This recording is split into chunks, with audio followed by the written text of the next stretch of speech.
So we have to take a look back if we're looking at one's attachment style at their early development, okay? Why look at their early social and emotional development? Because what we find is that quite often early experiences during this time correspond to positive outcomes later in life, whereas negative experiences during this stage correspond to more negative outcomes later in life. When I talk about social development, I'm really talking about the development of social skills and recognizing social cues. And when I talk about emotional development, I'm really talking about the emergence of temperament, which I also come to talk to and how that also interacts with different parenting techniques.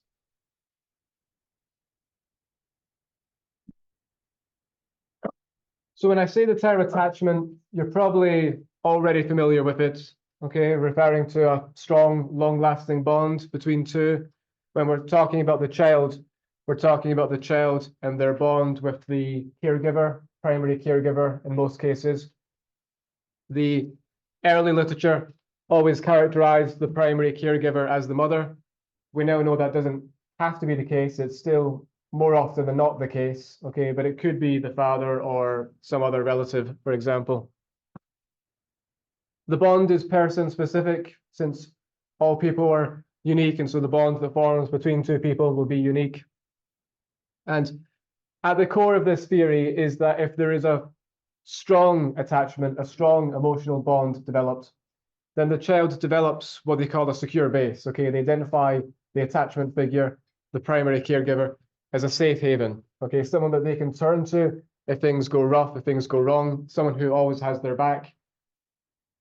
This means that they can explore the world with more confidence and therefore have a more enriched learning experience, okay? Because if they have more confidence, they're more likely to take risks. They're going to be more curious and explorative because they know that if things go wrong, there's someone that they can turn to, okay? There's someone who's going to be able to comfort them. You know, if you think about what does a young child do, right, when they fall over and hurt themselves? They either run to primary caregiver to be consoled, or they cry until the caregiver comes to them to comfort them. Now, nowadays, when we talk about attachment theory, we're really talking about the ethological theory of attachment, okay? Initially started by John Bowlby, okay? It's an evolutionary perspective, okay, that attachment has aided in our survival as a species, okay, that it forms some adaptation from an evolutionary perspective. But there were perspectives before this, okay? Freud had his own idea, and some of his close members of his society also extended this theory, such as Melanie Klein. But this theory really was that infants have a biological desire to attach themselves to that which provides pleasure. Really, he was talking about the mother feeding them. Okay, that's the source of pleasure he's really talking about, and therefore they form an attachment with the mother because of this. We're also going to eventually talk about the learning theorists. Okay, their idea is actually quite similar to Freud in this regard. Okay, arguing that it's also because the mother is the one who feeds the child. Okay, and this positive association is then what's causing the attachment, okay? So in the learning perspective, attachment is basically a product of classical conditioning, okay? It's the pairing of two stimuli, okay, feeling satisfied and the mother who's feeding you, and then therefore forming a positive association with the mother. Now, as we'll see, attachment theory by John Bowlby and some similar work, such as by Harlow, seriously contradict these perspectives, okay, by the psychoanalytic perspective and the learning perspective.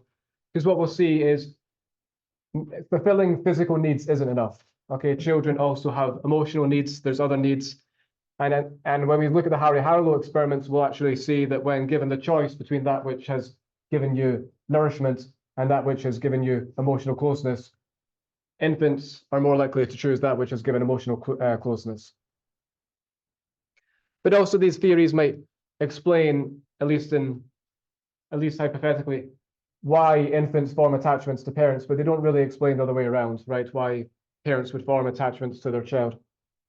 So these are some of the improvements of ethological theory, or some of the ways in which ethological theory is more persuasive.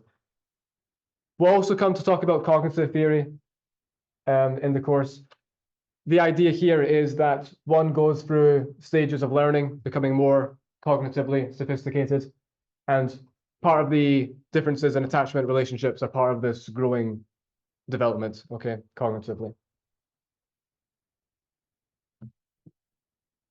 But when we say attachment theory, like I say, we're really talking now about this ethological theory that's been well supported by John Bowlby.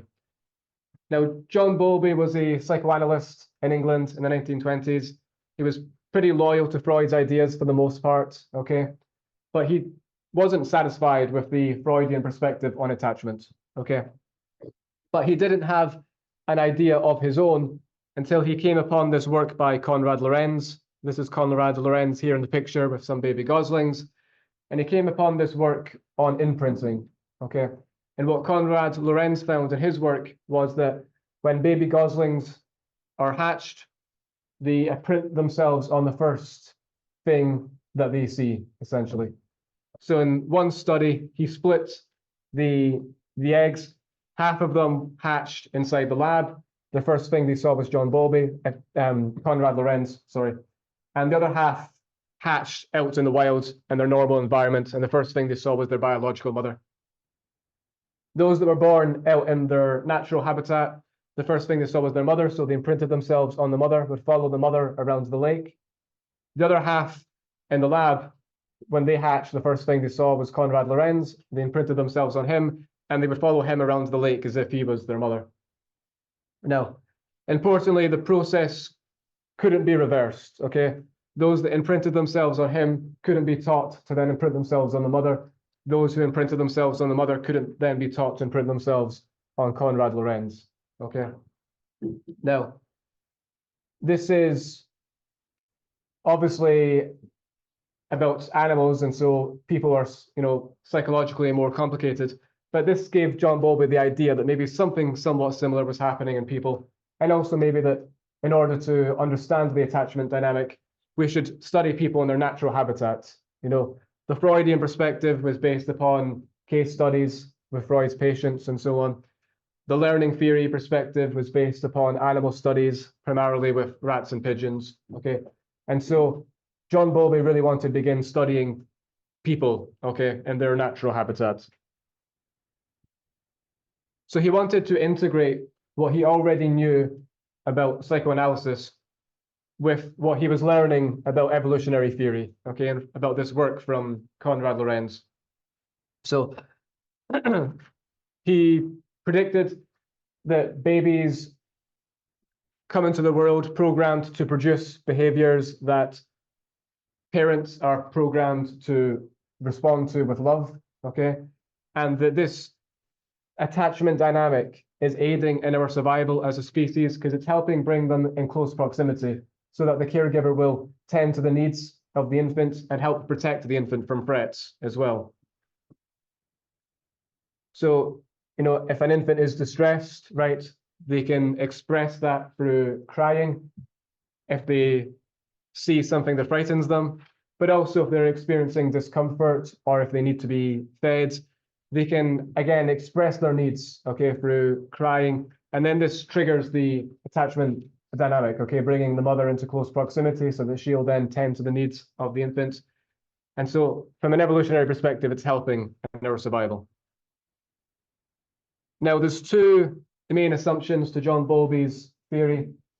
The first is that if the caregiver is dependable, responsive, accessible, then this is what gives way to a secure base developing or a secure attachment style, okay? But unfortunately, not all parents are dependable and reliable. And if this is the case, if the parenting is unreliable, then an insecure attachment style is developed instead, okay? And we'll go a bit further into that, breaking that down. The second assumption is that these early experiences act as working models for future relationships, okay? So how you're taught about relationships with your parents early in life, okay? then that acts as a working model for your future relationships, even in adulthood, okay? Whether you're going to expect people to always be present and be reliable and be dependable, or whether you're going to be more prone to paranoia over being abandoned or thinking that one doesn't love you because maybe early on in your development, you weren't receiving dependable caregiving, okay? And we'll come back to that to talk about the association between early attachment styles and adult attachment styles. Another big part of John Bowlby's theory was this idea of maternal deprivation. So there's a quote here from John Bowlby that mother-infant love in infancy and childhood is more important for mental health, as are vitamins and proteins for physical health. So this close contact with the mother during early development is crucial for healthy, successful mental health development, okay? Whereas there can be negative outcomes if there is disruption to this close relationship. So his hypothesis was that if children are denied close contact with the mother during a critical period, which he defines as the first 2 years of life, okay, then there can be consequences, okay, for one's social and emotional development. Particularly, he believed that if one is deprived of maternal care during this critical period, it has a negative impact on their cognitive development, their IQ, but also it can have a negative impact on their social and emotional development in a way that gives rise to psychopathic personality traits developing, okay? What he calls affective psychopathy. And he defines this as an inability to experience guilt or empathy, okay? Now I'm going to come back to both of these points actually, but there are some evidence to suggest that maternal deprivation does have negative impacts on the development of IQ. A lot of this research comes from orphanage studies, particularly in Eastern Europe. But just one to give you an example, children who stayed in institutions for longer had on average lower IQ than those who got adopted quicker. Obviously, those who are adopted quicker are more likely to be adopted early on in this critical period and therefore form a bond with their new adoptive parents, okay? Whereas those who stay in the institution for longer, okay, it's more likely that they'll be adopted nearer the end or after this critical period, okay? His best known study in order to investigate whether there really is a relationship between maternal deprivation and affectionless psychopathy is this study called the 44 Thieves study, in which there's 44 criminal teenagers. They're accused of stealing and then interviewed for signs of affectionless psychopathy. So basically, do they have guilt over what they did? Do they have empathy for the victims? If the answer to both of those is no, then that means affectionless psychopathy. And then there's a control group of non-criminals, but emotionally disturbed individuals. And we want to look at both groups to see how frequent there are cases of maternal deprivation, okay? In this case, having been removed from the home, possibly by social workers because of neglect during this critical period, during the first 2 years, or some prolonged separation during these first 2 years. Now, the findings were that out of the 44 thieves, 14 of them could be described as affectionless psychopaths, not experiencing guilt or empathy. Out of these 14, 12 of them had indeed experienced prolonged separation during the critical period. In contrast, only 5 out of the remaining 30 thieves had experienced similar maternal deprivation. And out of the control group, only 2 out of the 44 had experienced maternal deprivation. So it was far more likely in the thieves who were categorized as being affectionless psychopaths. So John Bowlby's conclusion was that, yes, maternal deprivation does give rise to affectionless psychopathy. Now, this is not the best study from a research point of view. It's easy to see how it might give rise to researcher bias. You know, John Bowlby's doing these interviews. He's determining what's affectionless psychopathy, what is not. He's determining what's prolonged separation, what is not. he might interpret things in a way that's in line with his hypotheses. And they're fairly small samples also. But more recent research has given better confidence to this argument, okay, that there is some association between maternal deprivation during this critical period and being more likely to develop more psychopathic-like personality traits, okay, during one's development. So in this case, we have a group who have experienced low maternal care, okay, meaning that they were experiencing prolonged separation during the critical period, okay. Maternal deprivation, essentially. And then high maternal care, okay, in which there is no prolonged separation.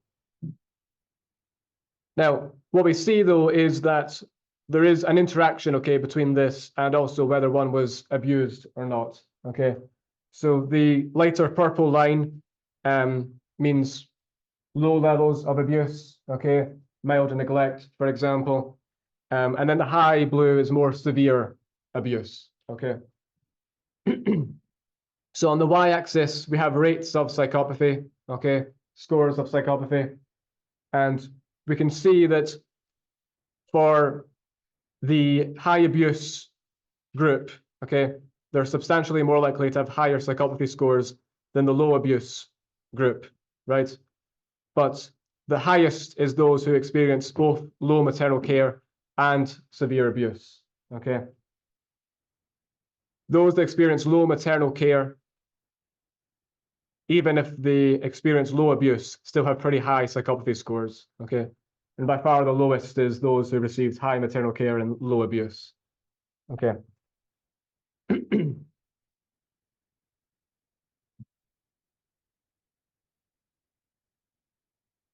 Is there any questions so far? Okay.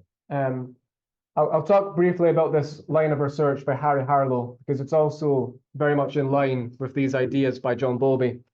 Harry Harlow wanted to test the development of love, essentially, which wasn't something that had really been done before. It doesn't give itself easily to scientific testing. But also the kind of word of wisdom at the time was that you should be very harsh with your children in order to instill resilience and independence, a more authoritarian parenting style.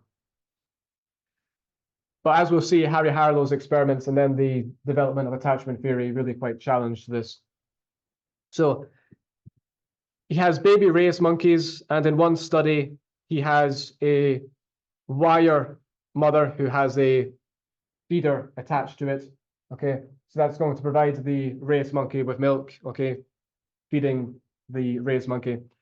And then there's another mother who's comforting to touch, okay? It's a cloth mother, okay? It's like a soft, cozy blanket.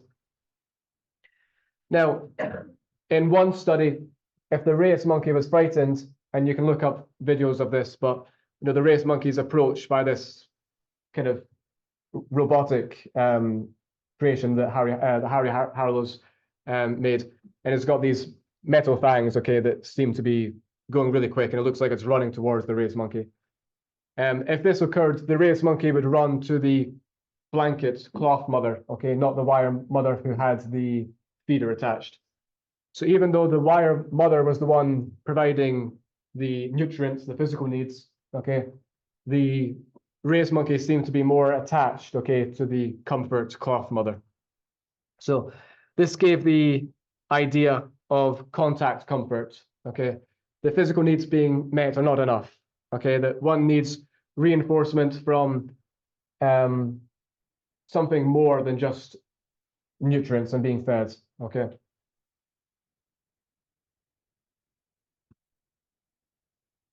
Now, Harry Harlow's studies have become infamous for their cruelty. In one study, he wanted to see how psychologically disturbed race monkeys would act as mothers. And so he developed what's been called a well of despair. The race monkeys were left alone and dark for up to a year after birth. Okay. indeed, once they emerged, they were psychologically disturbed, okay? And they were unable to interact with other monkeys, okay? And they wouldn't mate. You might think that's innate, but they didn't have the social skills to do so. But Harry Harlow still wanted to know what they would be like as mothers. So he developed what's been called a rape rack, which is just as horrific as it sounds. These psychologically disturbed female race monkeys were tied up, and then male monkeys on heaps were left loose into the cage, okay? Until they were forcibly impregnated. The result was that indeed they were unable to care for their offspring. In fact, they were very abusive to their offspring. Some of them even killed their offspring, okay?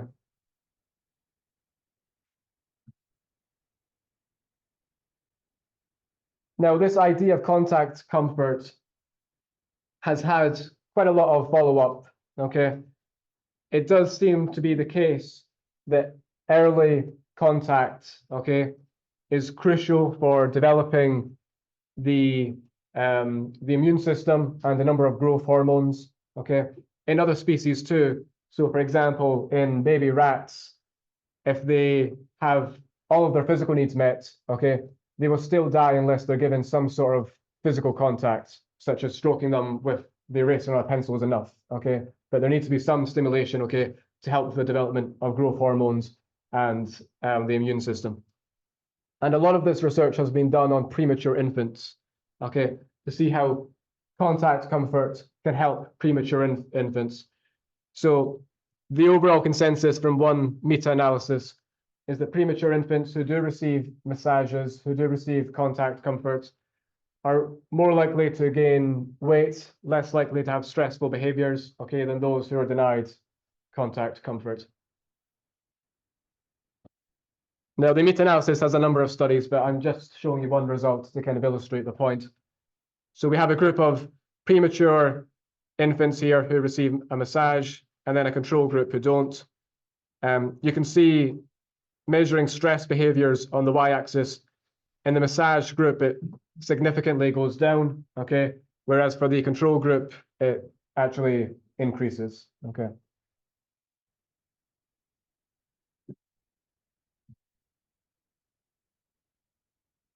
Now, another line of research tied to this is studies in Romania. Now, in the 1980s in Romania, there was a dictator who believed that the best way to increase the economy would be to massively increase the population.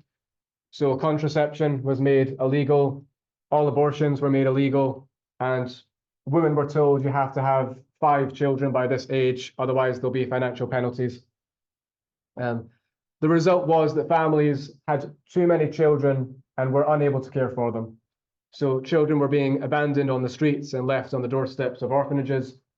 Families just didn't have the food and resources to feed all of the children. And so by 1989, there was over 100,000 orphans spread across just a few hundred state orphanages.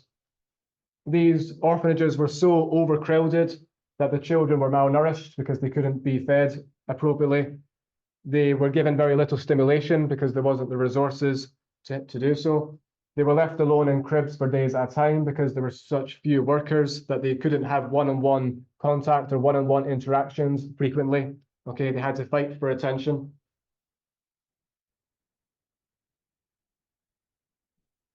So a number of studies looked at what the outcomes would be of these pretty horrific circumstances, okay, especially during one's critical period early in development.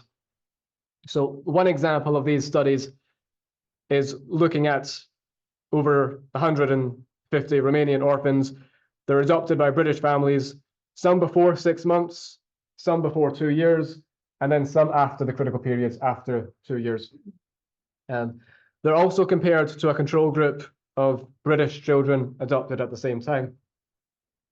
And they're assessed at ages 4, 6, and 11 for cognitive, social, and physical development, okay? So what were the results? There were no cognitive deficits if they were adopted before 6 months, If they were adopted after this, there was negative impacts on their IQ development. If they were developed after 6 months, there were also signs of a disinhibited attachment style, meaning incredibly clingy behavior, attention-seeking behavior. Not too surprising, because again, they were fighting for attention in these institutions, right? Because there were such few staff to care for them. And there was no one-on-one regular contact. They weren't able to form an attachment formation with one particular person, okay? Because, maybe today they were being treated by this person, and then the next day they were being handled by this person, and so on. You have a question? Yeah. Go. Okay, and then when assessed at ages 11, in all of the Romanian adoptees, there was some evidence of a conduct disorder, higher rates of aggression, emotional development impairments, such as impairments in empathy.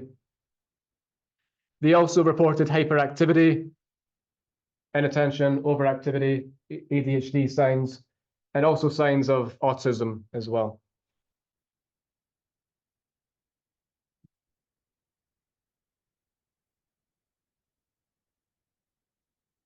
Now, as we go through our research, I'd like you to have a bit of a critical eye, okay, in terms of evaluating the research. So, if we're trying to generalize these findings, what do you think are some of the shortcomings? What do you think are some of the potential weaknesses?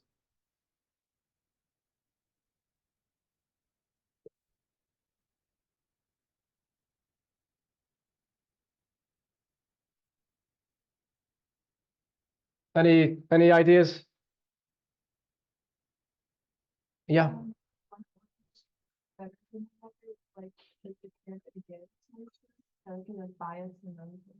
Okay. I mean, these are recruited maybe from a number of orphanages in Romania, but it's still one place, right? So you're right. The care that they received was so bad, right? That makes it quite hard to generalize, because the conditions were not really comparative to other places. And because they're also coming from one place, there's maybe a cultural bias. The last assessment in this particular group, this particular sample, was at age 15. So, it's possible that they maybe overcame some of those challenges earlier in life, that maybe there ended up being more positive outcomes in their cognitive emotional development.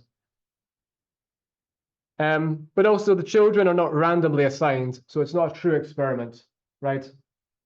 It's not the case that a researcher has determined that these children will be adopted within 6 months, these will be adopted within 6 months to 2 years, these children will be adopted after 2 years. This is happening outside the researcher's control, so it's a quasi-experiment, meaning that there can be confounding variables, right? Maybe the children adopted within 6 months had some traits about them that made them more likely to be adopted earlier, okay? That also corresponded to a healthier emotional development, okay? Whereas those who were adopted after 2 years, maybe they were already showing some early signs of emotionality or hyperactivity, or some traits that made it look like they might be challenging to raise, okay? It's not a true experiment in terms of application into groups.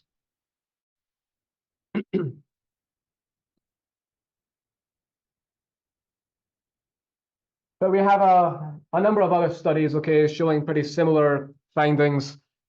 In one example, we have 95 children from an institution, 50 who have been raised by their parents in the community. And then the strange situation measures their attachment styles. I'm going to talk about the strange situation in more detail, okay? But for now, you can think of it as a way of measuring secure attachment versus insecure attachment. So in this group, only 19% of the institution group have a secure attachment style, okay? Whereas 74% of those from the general population have a secure attachment style. So it's a substantial difference, right? And again, those from the institution are more likely to have a disinhibited attachment style, this clingy, attention-seeking behavior. Now, as a result of these studies, there have been a lot of changes and improvements. Children are now typically assigned 1 or 2 key workers, okay, so that they're getting regular contact with the same people meaning that early on they can form attachments, okay? And then there's a video I recommend watching. It's a small documentary made by one of the orphans from Romania who was adopted by an American family, talking about some of his own challenges, and it goes a bit more detail also into the situation in Romania. It's well made and it's well worth watching, okay?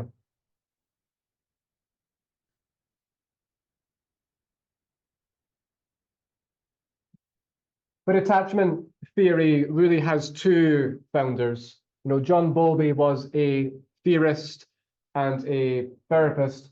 He wasn't a trained researcher, and so he didn't really have empirical ways of studying what it was that he was concluding. Whereas Mary Ainsworth was an American researcher, and so she did come up with a way of empirically testing some of these ideas, which is where the strange situation comes into play. So again, you're maybe familiar with this, okay, but you know, just to give you the overview, a child, usually around 18 months, is brought into a strange room by the caregiver. There's a stranger in the room, and then the caregiver leaves, and then the caregiver returns. So we're measuring a few things here. We're measuring how does the child respond to the strange room? How do they respond to the stranger? How do they respond to being briefly abandoned? And how do they respond to the parent returning? Okay. And what we observe are some differences in children. So in secure children with a secure attachment style, they explore the room with confidence. You know, they don't seem to be worried that the parent is going to abandon them. Okay. They have the confidence to explore the room. They are okay with the stranger so long as the parent also seems okay with them. And they get upset when the parent leaves. But once the parent returns, they can be easily consoled, okay? So they're not intense in their emotionality, okay? Because they can be cheered up pretty quickly. The anxious, resistant child is anxious to begin with, right? They're in a strange room. They don't like that. There's a stranger in the room. They're quite fearful of them. Once the parent leaves, they're incredibly intense with their cries and their emotions, okay? You know, maybe the stranger in the room who's a Confederate, obviously, maybe they have a chance at consoling the secure child. There's no way that they can secure the anxious, resistant child, okay? Who's going to be incredibly, intensely upset. Once the parent returns, the anxious, resistant child does not cheer up quickly, okay? It takes them a very long time in order to seem less emotional. And well, they will approach the caregiver once the caregiver returns. There's quite clear anger from the child's perspective, okay? They will quite maybe often hit the parents, okay? Or do something that shows their frustration at having been abandoned, okay? So they will resist contact once the caregiver returns because of this. And then there's the avoidant child, who's seemingly unbothered by the parent's presence or absence. They explore the room with confidence. Once the parent leaves, they don't really care. Once the parent returns, they don't really care. And so you might think, well, that's independence, but it would be atypical to be that independent at that early an age, right?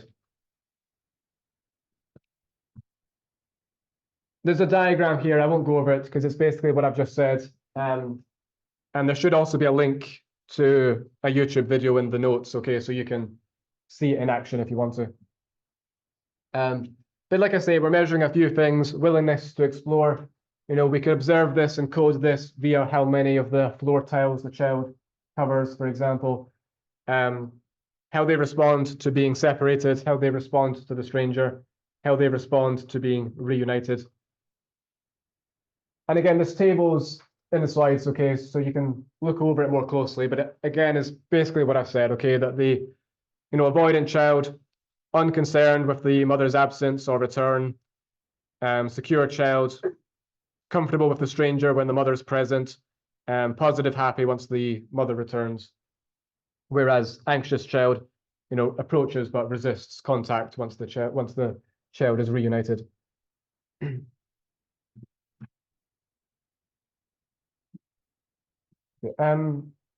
Making sense? Any questions?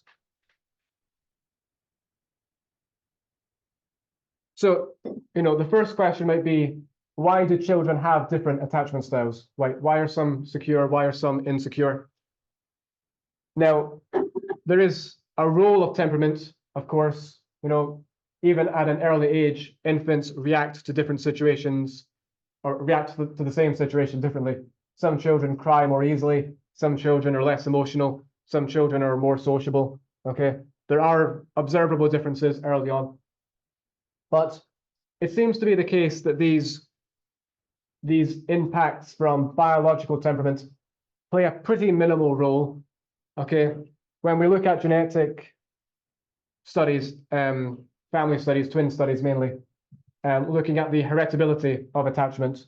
Okay, so looking at identical twins, for example, with the same DNA, separated at birth, raised in different environments, how similar are they in their attachment styles? Okay, the correlation is only about 0.14, so only about 14% of the variance in attachment styles is being explained by genetics. Okay, the vast majority of the variance in attachment styles is determined by environmental experiences, which is where Mary Ainsworth's caregiver sensitivity hypothesis comes in. That essentially a sensitive caregiving style gives rise to a secure attachment. Okay, so a parent who is sensitive, dependable, reliable. Whereas if the caregiver is inconsistent, this gives rise to anxious, resistant attachment. So if the parent is unpredictable, sometimes they're caring, sometimes they're erratic, sometimes they're impatient, if they're pretty volatile, this might be what gives rise to the more anxious attachment. If a parent is fairly unresponsive, then that gives rise to the avoidant attachment, because the child learns pretty early, well, I can't rely upon the parent to be cheered up, can't rely upon them for this or that, I have to rely upon myself. And so, independence is learned at a pretty early age.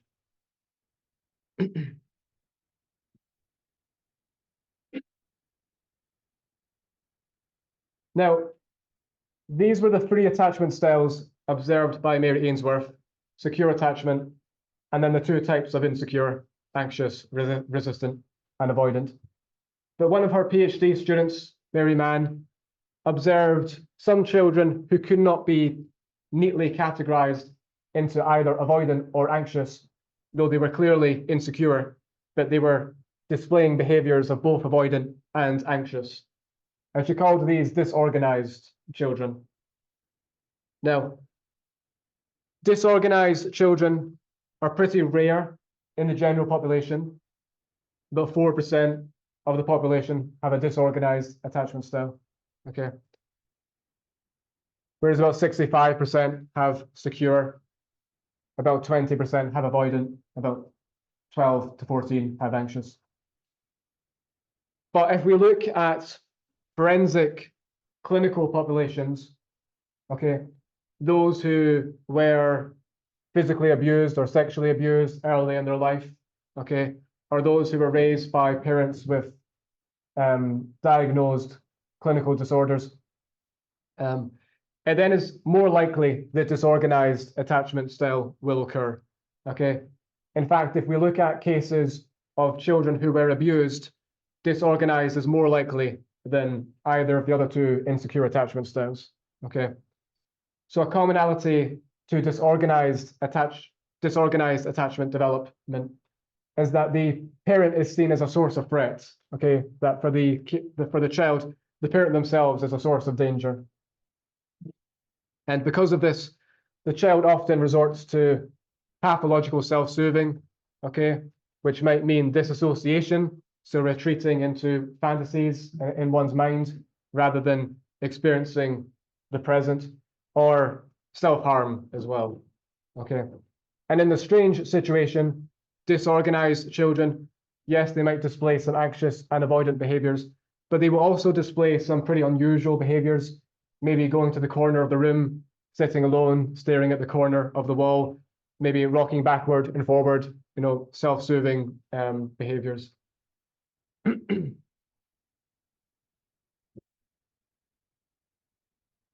So in one study, 80% of infants who were badly treated, i.e. abused, had a disorganized attachment, okay? So again, much, much more common once one is abused. And it's been linked to a number of psychopathologies, okay? So those with a disorganized attachment style, more likely to suffer from post-traumatic stress disorder, for example, as well as a number of anxiety disorders, mood disorders, and other pathologies. There is also a biological impact, okay? The corpus callosum that connects the two hemispheres of the brain, severe neglect can lead to a reduction, up to 42% reduction in boys, okay? Now, reduction in the corpus callosum has been linked to a number of mental disorders, okay? Particularly those to do with cognitive deficits.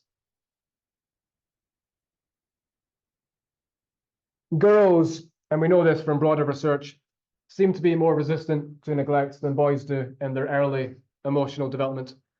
But we see similar findings if we look at those who were abused. Okay, both boys and girls who were abused early in life show a reduction in their corpus callosum as well. And of course, these are the children more likely to have a disorganized attachment style.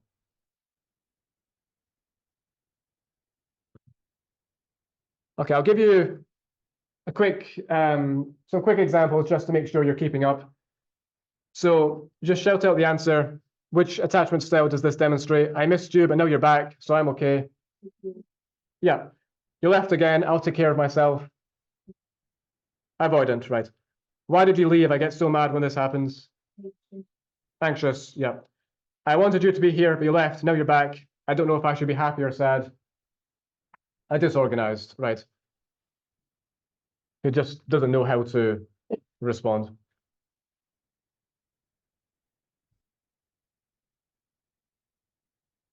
Now, if we look at the reliability and validity of the strange situation, it has very good reliability scores, okay? So if we re-examine someone with the strange situation, the scores are consistent, okay? In one study, out of 50 infants who had the strange situation at 12 months and then 18 months, only 2 of them had a different attachment style, okay, in the studies. The other 48 had the same. Particularly, secure attachment is the most consistent. So in one study, 100% of secure attachments were still secure even after a 4.5-year follow-up, okay? And another study, 78% of children had the same attachment style after a 5-year follow-up, okay? So for the most part, these are pretty stable, these are pretty consistent, okay? It might be the case that one learns a more secure attachment style if they're more initially anxious or avoidant, okay? But for largely, they're quite consistent. Yeah.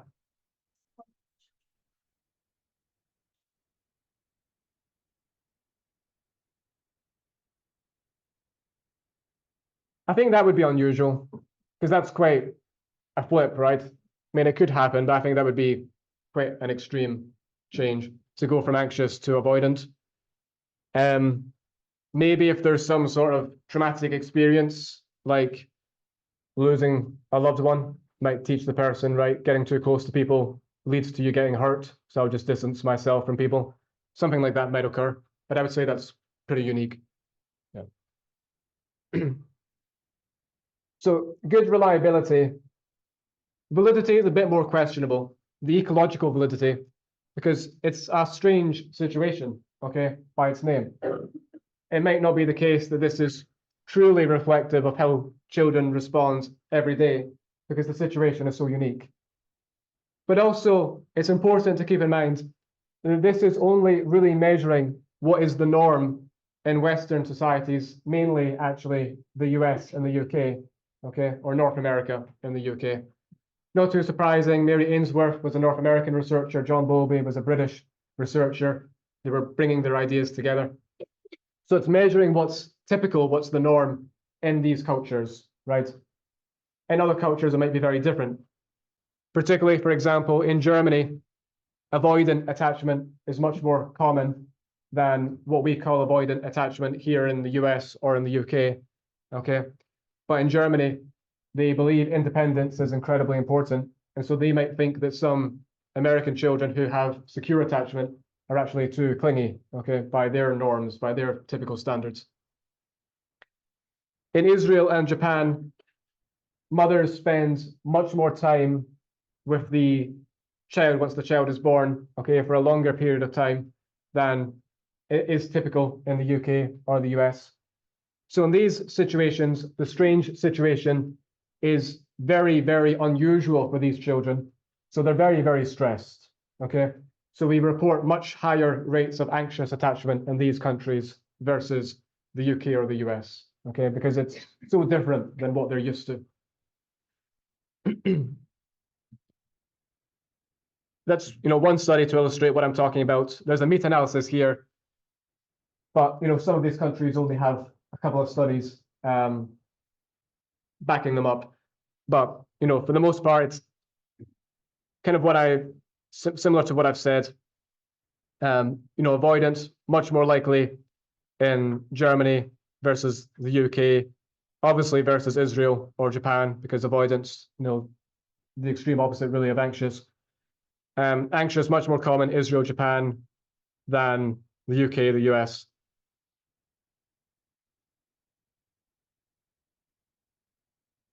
And then just another graph illustrating, okay, what I'm talking about. So again, just keep in mind that when we're talking about attachment styles, what we're really talking about is norms, okay, in particular cultures, and should be important not to impose them on, cultures in which children develop differently. And any questions so far? I'm not moving too fast.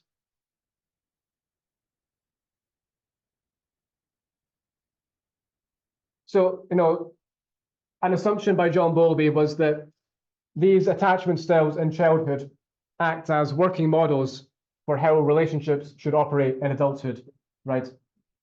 So we need to therefore look at the association between childhood attachment styles and adulthood attachment styles to see if there really is an association. Indeed, adults with a secure attachment style in romantic relationships are more likely to have come from supporting families. Those with a more avoidant relationship style in adulthood, more likely to have come from more aloof, cold, distant families. One meta-analysis puts the correlation at about 0.4, okay? So it's a moderate correlation, okay? It's not determining that if this is your attachment style in childhood, this will be your attachment style in adulthood, okay? But there is a strong, there's a significant relationship, okay? Obviously, it can be overwritten, moderated by other future events. So I talked about losing a loved one, for example, but maybe also, being betrayed, being cheated on in a relationship. Something like this might make you more anxious in your future relationship styles, more prone to paranoia. So these attachment styles, of course, are going to be impacted, okay, by a number of relationships. So they are going to change, okay?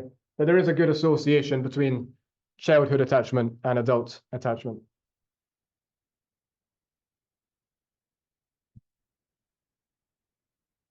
In terms of what these look like in adulthood, those with a secure attachment style, they're less insecure, of course, so they're more likely to open up, more likely to be transparent with their flaws, more likely to be honest and open, less likely to be worried over being judged, okay? So they feel more comfortable getting close to others.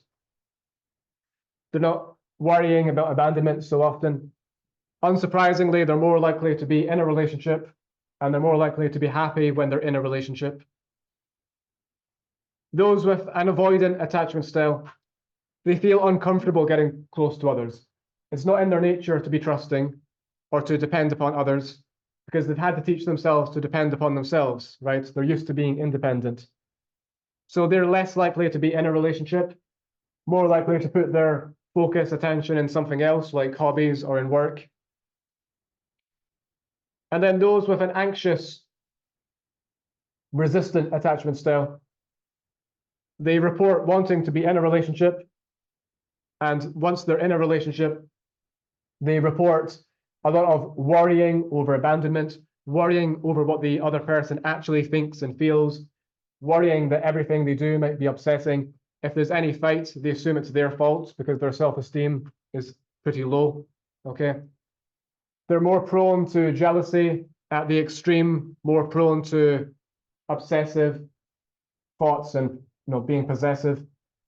At the very, very extreme, it predicts stalking behavior, okay? So they report others not wanting to get as close to them as they would like, okay? Disorganized attachment style is sometimes called fearful avoidant in the adult literature, okay?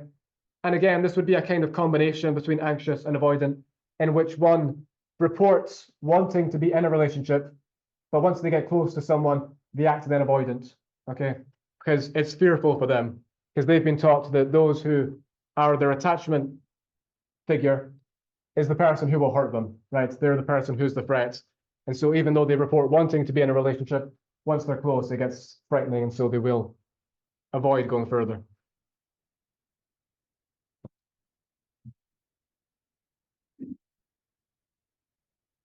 I just have one last thing to talk about, okay, before we finish up, which is the different parenting styles.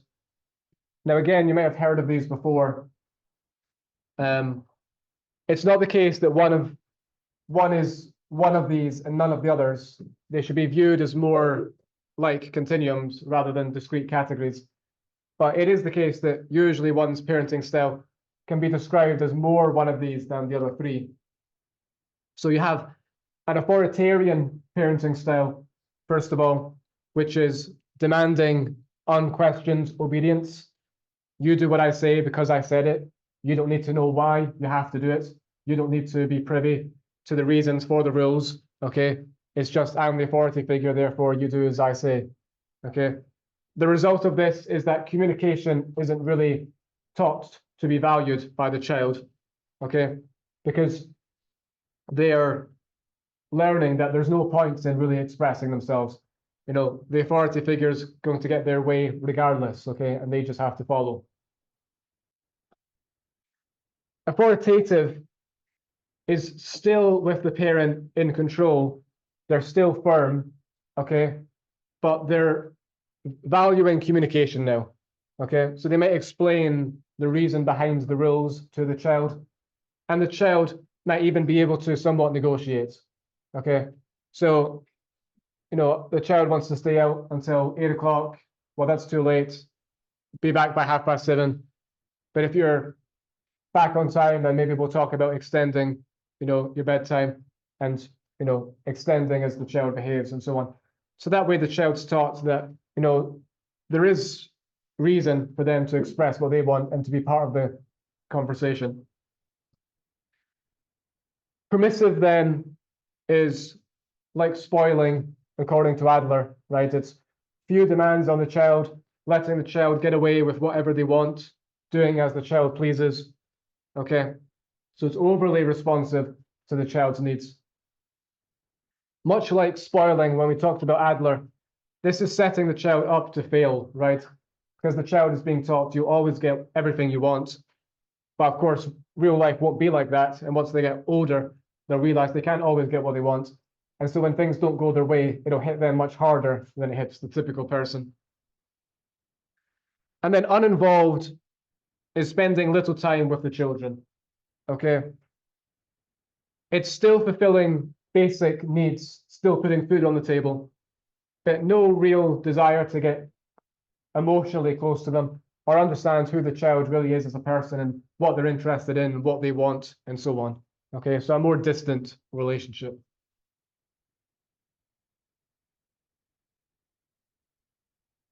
Some examples. Matilda's parents, right? Pretty uninvolved. not really interested in getting to know what she likes and so on. Okay, just putting food on the table. Or in this case, it's dinners, TV dinners in front of the TV. And then maybe the mum from Malcolm in the Middle, she really, lays down the law, doesn't really let the children have much chance to explain themselves and so on. Brooke Assault's father from Charlie in the Chocolate Factory, right? Completely bends to her will. She, rules the house, always wanting to please her. And then, Mufasa from The Lion King, probably a good example of authoritative, right? He's firm, right? He's in control, but he explains to Simba why the rules are in place and why they're important and so on.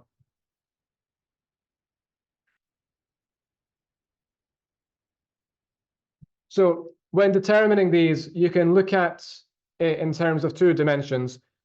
A dimension to do with how demanding the parent is, and then a dimension to do with how warm the parent is.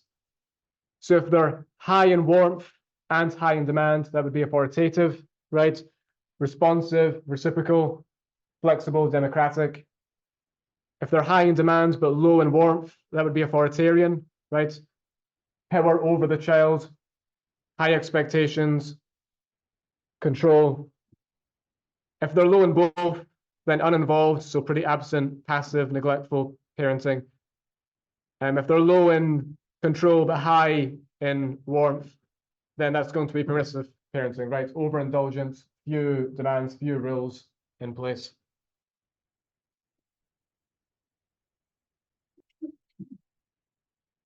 Now, the most clear takeaway finding is that authoritative parenting has the best outcomes, okay? It increases the odds of better cognitive development, social development, higher IQ, doing better at school, being happier later, being more independent, okay? Now, none of these outcomes are guaranteed, right? It's not the case that if you parent in this way, this will be what happens. There are more predisposing factors that make certain outcomes more or less likely, right? But these are some of the typical outcomes tied to the various parenting styles.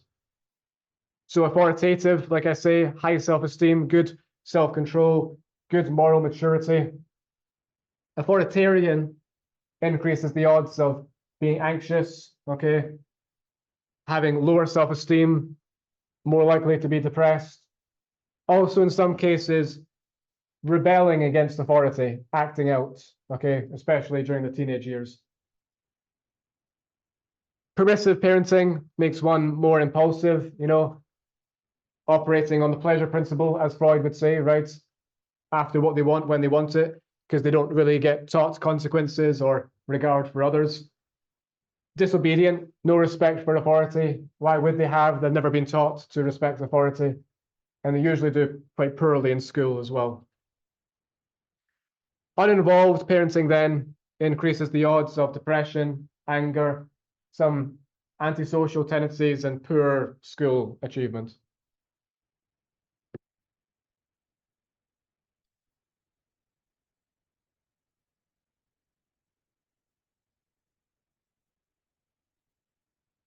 So in terms of how parenting and attachment overlap, the clearest takeaway point is that authoritative parenting increases the odds of secure attachment. Okay, there is a strong positive association between the two. That's the most robust, reliable finding in this literature. Other findings sometimes emerge. Unevolved parenting increases the odds of avoidant attachment. Authoritarian parenting increases the odds of anxious attachment. But these are less consistent. The most robust finding is the association between secure attachment and authoritative parenting.